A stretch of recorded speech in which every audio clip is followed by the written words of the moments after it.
তার দুঃখের অবসান হচ্ছে না। যখন সে রসময় পুরুষকে দর্শন করে তখনই সে শোকমুক্ত হয়। ব্রহ্মাকেও বলেছেন, ব্রহ্মণ সে পরিশ্রাম মধ্যসনাবধি। আমার দর্শন পর্যন্তই জীবের ক্লেশ, আমার দর্শন হলে জীবের ক্লেশ থাকে না। ভগবান বেদব্যাসকে বলেছেন, মদ্দর্শনান্ত সংসার ইতি সত্যং ব্রবীমিতে। আমার দর্শন হইলে জীবের সংসার গতি বিনষ্ট হয়। যতদিন আমার দর্শন না হয় ততদিন জীবের সংসার থেকে নিবৃত্তি হয় না। যাবন প্রীতির্ন যাবন ময়ি বাসুদেবে নমোচ্যতে দেবযোগেন তাবন। বাসুদেব স্বরূপ আমাকে যতদিন প্রেমযোগ না হয় ততদিন জীবের এই দেবযোগ থেকে মুক্তি হয় না, দুঃখযোগ থেকে মুক্তি হয় না। এই জন্যই উপনিষদে প্রথমেই জানিয়েছেন, আত্মাবারে দ্রষ্টব্য শ্রোতব্য মন্তব্য নিদিধ্যাচিতব্য। আত্মাই দর্শনীয়, অনাত্মদর্শনে জীব শোক করিয়া চলিয়াছে। অনাত্মদর্শনে জগৎ দর্শনে শোক অবশ্যম্ভাবী, আত্মদর্শনে পরমাত্মা দর্শনে আনন্দ অবশ্যম্ভাবী। আত্মবস্তু ভূমা, তিনি আনন্দময়। জগৎ ক্ষুদ্র, অতএব মৃত্যুময়, দুঃখময়। ভগবত সাক্ষাৎকারের দ্বারা জীবের পূর্ণতা।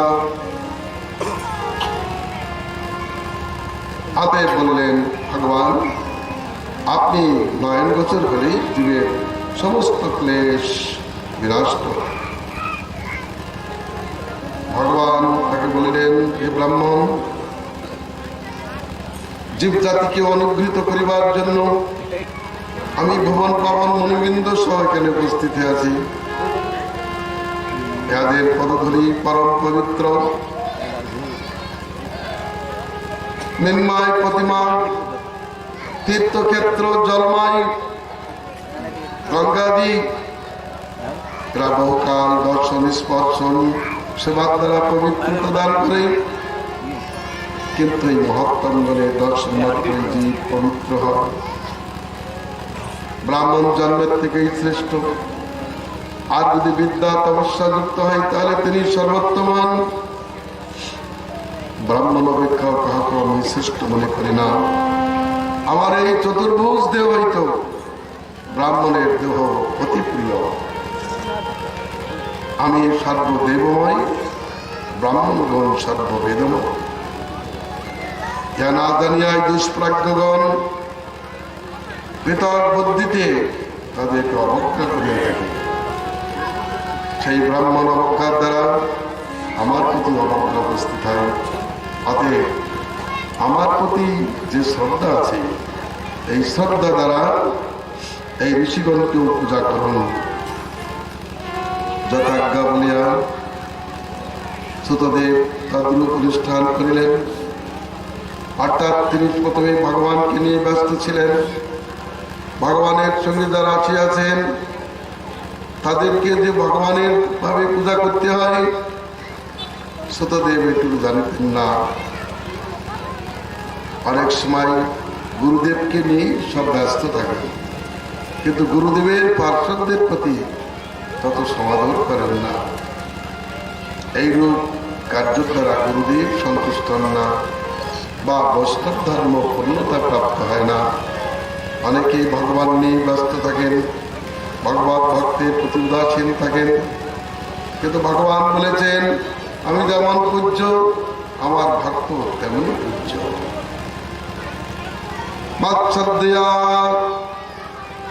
মৎসদ্দয়া চয়ো ব্রহ্মণ, আমার প্রতি যে শ্রদ্ধা, এই শ্রদ্ধা দ্বারা আমার ভক্ত পূজ্য মান্য। ভক্ত পূজা বিনা আমার পূজা পূর্ণতা প্রাপ্ত হয় না। ভগবান এইরূপ অনুশাসন দিলেন। জগতের প্রতি এই অনুশাসন। অতএব বুদ্ধিমান ব্যক্তি ভগবত পূজার সঙ্গে সঙ্গে ভগবত পিতার্থে বৈষ্ণবের পূজা করিবেন। তস্মাৎ বিষ্ণু প্রসাদায় সন্তোষয়ের বৈষ্ণবান প্রসন্নে বৈষ্ণবে বিষ্ণু প্রসন্ন সন্ন সংশয়। অতএব বিষ্ণু প্রসাদ লাভের জন্য বিষ্ণুগত প্রাণ বৈষ্ণবের সেবা করিবেন, তাকে সন্তুষ্ট করিবেন। বৈষ্ণব সন্তুষ্ট হলে নিশ্চয় বিষ্ণু সন্তুষ্ট হয়ে থাকেন, ইহাতে কোনো সন্দেহ নাই। এইভাবে ভগবান তিনি ভক্ত ভক্তিমান হইয়া ভক্তদের মনোরথ পূর্ণ করিয়া পুনরায় দ্বারকায় প্রত্যাবর্তন করিলেন।